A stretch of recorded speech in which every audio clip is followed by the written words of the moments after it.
Every Monday at 9 a.m., I sent my parents $700 without fail. It was my quiet way of keeping peace, of pretending we were still a family. But last week, they skipped my daughter's birthday. No call, no card, nothing. When I finally asked why, my father's voice came cold and steady. "Your child means nothing to us." For a second, I couldn't breathe. I didn't argue. I didn't cry. I just opened my phone, trembling, and started cutting them off, payment after payment. 40 minutes later, my phone buzzed again, and that message changed everything. For 8 straight months, my Mondays began the same way: coffee scrubs, tired eyes, and a $700 transfer to my parents at exactly 9 a.m. It wasn't love. It was habit. Maybe guilt. Maybe hope that if I kept giving, they'd finally see me not as a mistake, not as the daughter who disappointed them, but as family again. After my night shifts, I'd sit at the kitchen table with my laptop open, Ava's drawings taped to the wall beside the bills. I'd type in the same numbers every week, then stare at the confirmation message blinking on screen like a pulse I couldn't stop. Payment sent. My mother never thanked me. My father never mentioned it. But when their car broke down, I paid the mechanic. When their power bill was overdue, I covered it before they even asked. It wasn't generosity. It was survival. Keeping them calm meant keeping the peace. Ava didn't understand, of course. She thought her grandparents lived far away, not just 30 minutes across town. "Can they come to my dance recital?" she'd ask. Spinning in the living room with her glittery skirt, I'd smile, swallow the truth, and say, "Maybe next time, sweetheart." She'd nod, believing me. Kids always believe. I used to believe too.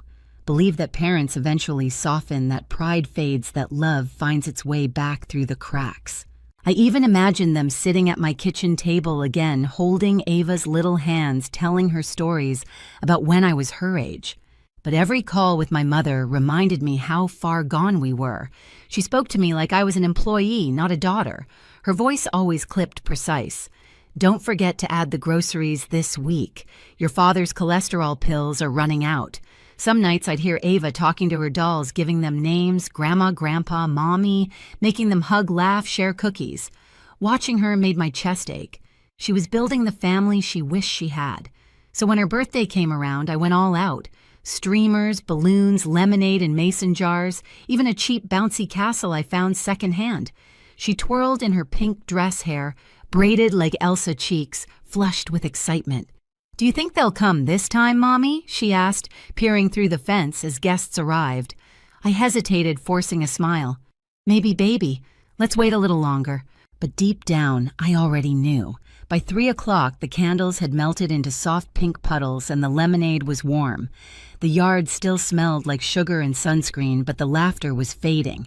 Ava kept glancing toward the front gate, her fingers sticky from frosting the hem of her dress, catching sunlight. Every few minutes, she'd ask the same question, softer each time. "Mommy, do you think Nana and Grandpa are almost here?" I smiled the way mothers do when they're breaking inside. "Maybe, sweetheart. Maybe traffic's bad." But there was no traffic, no call, no excuse, just silence. I kept the party going even when the last guest left. Ava sat on the porch steps with a cupcake in her hand, her sparkly shoes dangling. She stared at the road like faith itself might drive up and park. When the sun dipped low, she whispered, "Maybe they forgot." I knelt beside her, brushing hair from her face. Maybe, I said, pretending not to feel my throat tighten. "But we still had fun, didn't we?"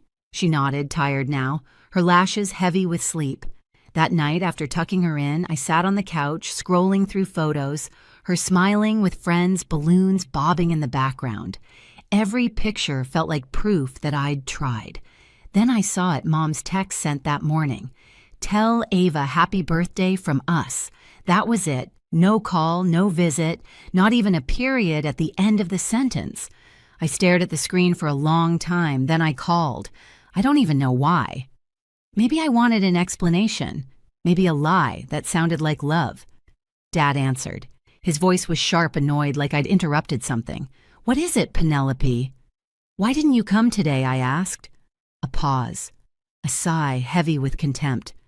"We didn't feel like it." "Dad," I said quietly, "Ava was waiting for you. She made a card.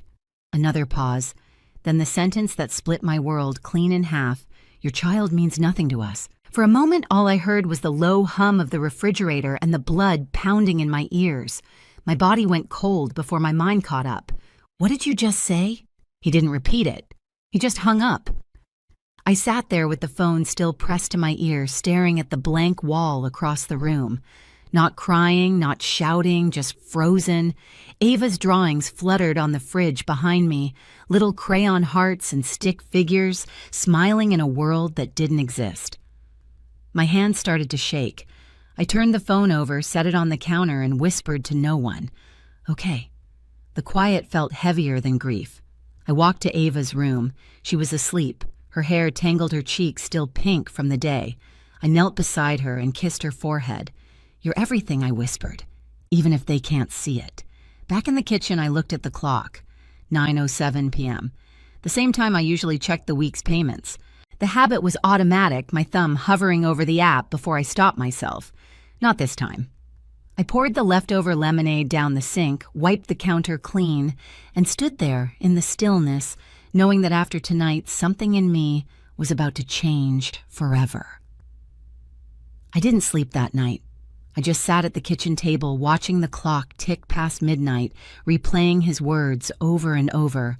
"Your child means nothing to us." They didn't echo, they carved. Every syllable felt like a cut I couldn't stop touching. The phone was still on the counter where I'd left it. My reflection shimmered faintly on the dark screen, her messy eyes swollen a version of myself I barely recognized. I reached for it, not to call them, but to end something. For years, I had kept the peace by paying for it. Every Monday at 9 a.m., I turned guilt into currency. Now I was done buying forgiveness that never existed. I opened my banking app. My hands trembled as I scrolled through the recurring payments, rent, groceries, utilities, insurance. Each one had my name beside theirs. I stared at the list, then started deleting. One by one, like cutting puppet strings. Click, cancel, confirm. With each tap, my heartbeat steadied. The trembling eased. By the time I reached the last line, automatic transfer $700 every Monday, I felt strangely calm. I deleted it too. And just like that, 8 months of habit vanished. For a long moment, the room was silent. The fridge hummed. The pipes groaned the night pressed close against the windows. Then my phone buzzed. A text from Mom. "Can you order us dinner? Nothing fancy, just Chinese or something. We don't have food in the house." I stared at it. 40 minutes. That's how long it took for them to notice. 40 minutes after erasing my daughter with a sentence they wanted takeout. My thumb hovered above the screen. I could have typed something, anything. A warning, a goodbye. But I didn't. I locked the phone and slid it face down. Instead, I walked to Ava's room. She was curled up, breathing softly, her small hand clutching the stuffed rabbit she'd named Hope. I sat on the edge of her bed, brushing a strand of hair from her forehead. Never again I whispered not to her, but to myself. That was the moment the guilt died. I realized I didn't owe them anything. Not money, not explanations, not another ounce of peace. My silence was enough. It was louder than any confrontation could ever be. When I finally stood, the air felt lighter, the weight on my chest lifting for the first time in years. I turned off the hallway light and watched the house sink into darkness, a clean, final kind. Some betrayals don't need a fight. They need a funeral. And that night, I buried the version of me that still believed family meant love. The morning after that phone call, sunlight spilled across the kitchen table like nothing had happened. But I couldn't shake his voice. "Your child means nothing to us." It echoed beneath every sound, even the hum of the fridge. Ava was still asleep. I made coffee just to have something to hold. The phone rang. Unknown number. For a second, I almost ignored it. "Ms. Hayes, this is Richard, your parents' landlord. I just wanted to check in. The rent didn't come through, which is unlike you." Unlike me. The word stung. "It's not my responsibility anymore," I said. "They'll need to handle it." He hesitated. "They told me you managed their payments." "I used to." My tone surprised even me, flat, steady. "Not anymore." When I hung up, I felt something shift, like a cord snapping. I wasn't their safety net now, just a person drinking cold coffee in her own house. At 10, my brother called. "Pen Mom says you've lost your mind." I laughed softly. Define lost. She said you're cutting them off. I am. Ryan went quiet for a few beats. Good. I'm done too. I blinked. What I've been sending them money, he admitted. Not as much as you. A few hundred a month. Groceries, gas, little things. I thought maybe if we both helped, they'd change. They never told me, I whispered. They never told me about you either, he said. Guess we were paying rent on the same guilt. I sank into a chair, clutching the mug. So they lied to both of us. Yeah. But this time we stop. His voice cracked slightly. You did the right thing, Pen. Before I could answer, another notification lit up my phone, a Facebook tag. A live stream replay titled The Truth About Our Daughter. My stomach turned. Oh God. Don't watch it, Ryan said quickly. But I already was. The thumbnail showed my mother clutching a tissue like an actress caught mid-monologue, my father sitting beside her, arms crossed. Mom sniffled. We've always supported Penelope through everything, but she's made up lies telling people we're monsters who refuse to see her child.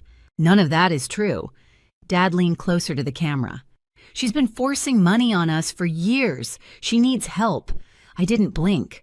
I just watched numb until the moment came the part I knew was coming. My father lifted a printed photo of Ava smiling in her pink birthday dress and said the same words again, this time to the world.